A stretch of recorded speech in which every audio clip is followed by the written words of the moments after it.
Hello dear students, Assalamu alaikum. I'm your science teacher. So today we'll study from New Oxford Primary Science Level 5 written by Nicholas Horsburgh. So we have been doing chapter number 2. So that was about microorganisms, health and diseases. So we are on page 14. So the topic is about microorganisms and disease, right? So before we start the topic, we'll see this do you know, ये दिया गया कुछ जानने के लिए कि आपको पता है the singular form of bacteria is bacterium. ठीक है, बैक्टीरिया की जो फॉर्म है, singular form of bacteria is bacterium. ठीक है, a single protozoa is called protozoan. ठीक है, सिंगल प्रोटोजोआ जो है वो सिंगल हो तो उसको प्रोटोजोन भी कहते हैं। Fungus is a singular form of fungi. ठीक है, फंगस जो सिंगुलर फॉर्म है, बैक्टीरिया की सिंगुलर फॉर्म बैक्टीरियम है और प्रोटोजोआ की प्रोटोजोन है। राइट, ये आप टर्म्स याद कर सकते हैं just for your knowledge and information. So our topic is microorganisms and diseases. There are many diseases. ठीक है, माइक्रो ऑर्गेनिज्म छोटे जानदारों और बीमारियों से मुतल्लिक है। So there are many diseases which make us ill. बहुत सारी बीमारियां हैं जो हमें बीमार कर देती हैं, बीमारियों में मुब्तला कर देती हैं। Some diseases are caused when the body does not get correct supply of minerals and vitamins. ठीक है, हमारी जो इंसानी जिस्म है, बॉडी है, वो उस वक्त जो बीमारियों का शिकार होती है जब हमें प्रॉपर तरीके से फूड जो है डाइट ना मिले और डाइट के साथ जो है वो एक्स्ट्रा वाइटामिन हम ना लें, मिनरल्स ना लें प्रॉपर, तो हम जो है वो बीमार हो जाते हैं। These are called deficiency diseases. हमारी बॉडी में जो है वो डेफिशिएंसी होना शुरू हो जाती है, कमी, मुख्तलिफ़ चीज़ों की कमी होना शुरू हो जाती है। तो जिस तरह हमने पीछे टॉपिक में डिस्कस किया कि बैलेंस डाइट जो है वो हमारी बॉडी के लिए बहुत ज़्यादा ज़रूरी होती है। तो जैसे जैसे एज, जब बच्चे होते हैं छोटे तो उनमें लॉट ऑफ एनर्जी होती है, तो वो खाना टाइम पे खाएं, कम खाएं, ज़्यादा खाएं, वो बर्दाश्त कर लेते हैं। लेकिन जैसे जैसे इंसान बूढ़ा होता है, 40 से ऊपर जाता है, तो उसके बॉडी में बहुत सारी जो चीज़ें डाइट के हवाले से जिस्म को मुतासर करना शुरू करती हैं। सो इसी तरह से हमें बैलेंस डाइट का ख्याल रखना चाहिए और डेफिशिएंसी डिजीज़ जो है वो कॉज होती हैं बॉडी में, वजह बनती हैं जो विटामिन्स की कमी की वजह से। Some diseases are caused because a part of the body stops working properly. ठीक है, कहता है कि सम डिजीज़, जो कुछ बीमारियां ऐसी होती हैं because a part of body stops working properly, हमारे जिस्म के मुख्तलिफ हिस्से जो है वो प्रॉपर तरीके से काम करना बंद कर देते हैं। वो कौन से हैं? सच डिजीज़ अफेक्ट जो है वो लिवर को अफेक्ट करते हैं, हार्ट को, किडनी को and other organs of the body. These and the deficiency diseases are not spread from one person. मतलब ये जो बीमारियां होती हैं जिससे डेफिशिएंसी कॉज होती है, बॉडी में वजह बनती है, तो वो जो है वो एक इंसान से दूसरे इंसान में नहीं फैलती ये बीमारियाँ। इन बीमारियों को हम क्या कहते हैं? They are non communicable diseases. ठीक है, ये एक इंसान से दूसरे इंसान में नहीं फैलती। कम्युनिकेबल मतलब कि किसी भी वजह से एक इंसान से दूसरे इंसान को नहीं लगती। So deficiency diseases can be prevented by eating these foods. ठीक है, विटामिन्स लेने से, प्रॉपर बैलेंस डाइट लेने से आप ये इन बीमारियों से बचाव प्रिवेंट कर सकते हैं अपने आप को। जैसे विटामिन ए है, विटामिन बी है, विटामिन सी, तो ये प्रॉपर तरीके से हमें कौन सा विटामिन हमारी बॉडी को ज़रूरत है, you can consult with your doctor से पूछ के आप कर सकते हैं। तो विटामिन ए, ठीक है, आपका फ़िश, अंडे आपको लेना चाहिए। अगर डॉक्टर विटामिन बी की कमी है तो आपको ये दूध वगैरह, ब्रेड, अंडे लेने चाहिए। विटामिन सी की कमी है, बोन्स की है, तो आपको ये विटामिन सी की जो प्रोडक्ट्स हैं वो लेनी चाहिए। विटामिन डी, इस तरह से। ठीक है, तो आपको अपने जिस्म की ज़रूरत के मुताबिक जो है वो विटामिन जो लेने ज़रूरी हैं। राइट, बच्चों में कौन से विटामिन ज़रूरी हैं या आप अपने डॉक्टर से कंसल्ट कर सकते हैं। सो कम्युनिकेबल और infectious disease spread from one person. ठीक है। पीछे हमने पढ़ा नॉन कम्युनिकेबल, जो एक इंसान से दूसरे इंसान में बीमारियाँ नहीं फैलती।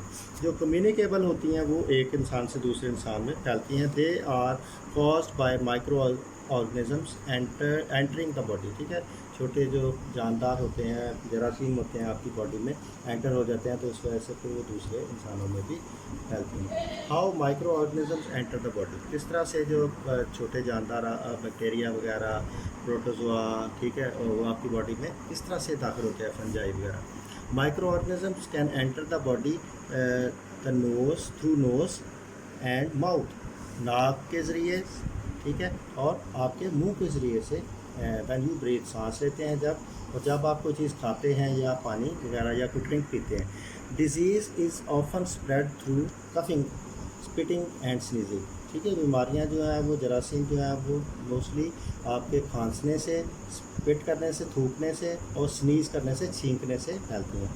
तो छींकना तो आजकल बहुत ज़्यादा ख़तरनाक है। You know that corona virus is affecting the whole world, तो इसलिए छींकना, अगर आपने छींकना जैसे एहतियात बताई गई है आप लोगों को डॉक्टर्स की जानब से, तो आपने ख़ास तौर पर छींकना नहीं है, दूसरों के आगे साइड पे होकर आपने स्नीजिंग करनी है। So the common cold and measles are examples, ठीक है।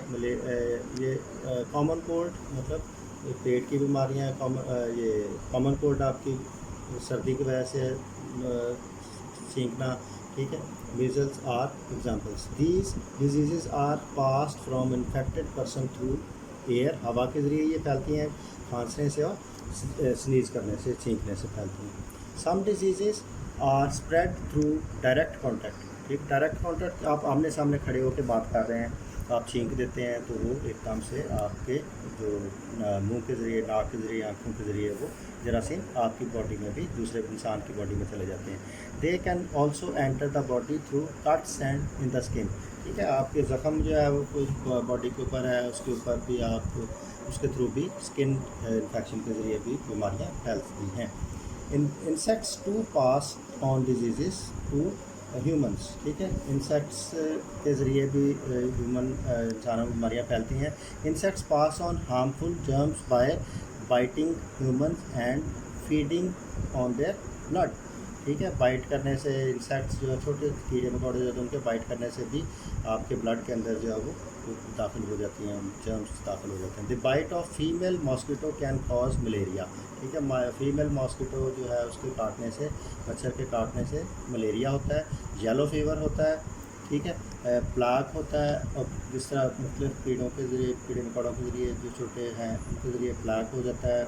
प्लाक आपको पता है कि आपके मुंह के ज़रिए, दांतों के ज़रिए जो बीमारियाँ मुख्तलिफ जिस्म आपकी बॉडी के अंदर चली जाती हैं, टाइफस हो जाता है, टाइफाइड, स्लीपिंग सिकनेस हो जाती है, ज़्यादा मतलब सुस्ती जिस्म में पैदा हो जाती है। Are also caused by bite of insects, ठीक है। इंसेक्ट्स के काटने से, खासतौर पर मच्छर के काटने से, फ्लीज़ के काटने से, पिस्सू होते हैं, फ्लीज़, बग्स होते हैं, छोटे छोटे कीड़े, एंड सैंड फ्लाइज के ज़रिए, मक्खियाँ होती हैं, उनके ज़रिए फैलते हैं। Infections can be caused by different types of worms भी छोटे कीड़े मकोड़े होते हैं। For example the hookworm, larva and बरो, ठीक है। ये इनके हुकवर्म और लार्वा के जो है वो आपकी बॉडी में काटते हैं, वो होल हो जाता है, होल के ज़रिए फिर आपके स्किन के अंदर जो है वो इन्फेक्शन पैदा हो जाता है। Once it is under the skin it can get into the blood, ठीक है। जब ये स्किन के अंदर चला जाती है तो इन्फेक्शन, तो डेफिनेटली वो ब्लड के अंदर भी दाखिल हो जाता है। ब्लड स्ट्रीम मतलब आपकी पूरी बॉडी के अंदर जहाँ जहाँ ब्लड फ्लो कर रहा है। It is then carried to other parts of the body in the blood, ठीक है। वो जिस्म के पूरे हिस्सों में, सारे दूसरे हिस्सों में फैल जाता है, ठीक है। Some diseases can also be pass through infected food and water, ठीक है। खुराक और पानी के ज़रिए भी, जो इन्फेक्टेड है, खुला पानी पड़ा है तो उसके ज़रिए भी, जो खुली फूड है, ओपन पड़ी है, मक्खियाँ बैठ रही हैं, उसके ज़रिए बीमारियाँ फैलती हैं। तो ये एक इन्फॉर्मेशन आगे है, थ्रू इन्फेक्टेड फूड और थ्रू इन्फेक्टेड वाटर, ये ऑलरेडी मैंने बताया। When food is left in the open for some time, कुछ देर के लिए आप ओपन खुला खाना रखते हैं, ढके नहीं उसको, so you don't cover it the food, the germs और such as bacteria and fungi can fall it, ठीक है। जरासीम वगैरह उसके ऊपर जो है वो लाजमी गिर जाएंगे। The germs begins to breed in the food, ठीक है, उसमें उनकी अफजाइश नस्ल जो है वो शुरू हो जाएगी, वो मल्टीप्लाई होना शुरू हो जाएगी। ठीक है, थ्रू इन्फेक्टेड वाटर के ज़रिए किस तरह होता है, cholera and typhoid are spread through infected food and water. ठीक है, ये कलरा और जो आपकी टाइफाइड है ये इन्फेक्टेड फूड के ज़रिए ज़्यादातर फैलती है। ठीक है, फूड पॉइजनिंग किस तरह होती है, is caused by the bacteria from foods and that are not store. ठीक है, प्रॉपर तरीके से फूड स्टोर और प्रिजर्व नहीं होते, प्रॉपर तरीके से कुक नहीं किया जाता, उनके ज़रिए जो आपके फूड पॉइजनिंग मोस्टली होती है। ठीक है, जब आप मोस्टली लोग बाहर से खाना खाते हैं, फूड पॉइजनिंग जो है वो मोस्टली होटल के खानों से होती है, आधा पका हुआ होता है, सही तौर पे गोश्त जो है गला नहीं होता, तो इस तरह से ये फूड पॉइजनिंग का सबब बनती है। So germs in the food, germs need certain conditions to breed. ठीक है, जर्म्स जो आपके होते हैं, जरासीम होते हैं, उनको आपकी बॉडी के अंदर सर्टन कंडीशंस जो हैं वो होती हैं कि जिसके ज़रिए उनकी अफजाइश होती है। They can not breed in the food if it is kept very dry और फ्रोज़न। ठीक है, वो अगर फूड को आप ड्राई रखें, फ्रोज़न हो, तो वो जो है वो ब्रीड उनकी नहीं होती। It if food has been sterilised मतलब अगर फूड को आपने जरासीम से पाक कर लिया है, उसको बॉयल कर लिया है, उसको प्रिजर्व कर लिया है, it can be kept from the germs, उसको जरासीम से महफूज किया जा सकता है। Eating fresh vegetables that have not been washed may also lead to illness। ठीक है, eating fresh food vegetables that have not been washed, धोई नहीं गई, साफ़ नहीं किए गए पानी से अच्छी तरह से, तो वो भी बीमारियों का सबब बनती हैं। ईटिंग अनवॉश्ड स्पॉइल्ड फूड और uncovered food is also one of the main way of germs in your body.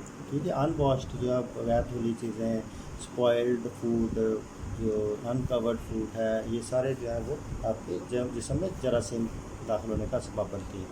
Processed food are kept safe as they are sealed in plastic और in tins, air is kept away from the foods. ठीक है, जो ये आजकल preserve foods जो होती हैं, ख़ास तौर पे पैकेट्स में, ख़ास तौर पर मिल्क जो है वो हमें खुला दूध जो है वो इस्तेमाल नहीं करना चाहिए।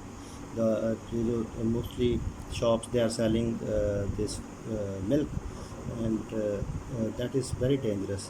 ठीक है, इसलिए आप डब्बे वाला मोस्टली जो हमें बताया जाता है, डॉक्टर्स की हदायत भी दी जाती हैं कि मस्ट यूज़ प्रिजर्व मिल्क, तो वो आपके लिए फ़ायदा मंद होता है बच्चों के लिए, उसमें जरासीम बहुत हद तक महफूज होते हैं।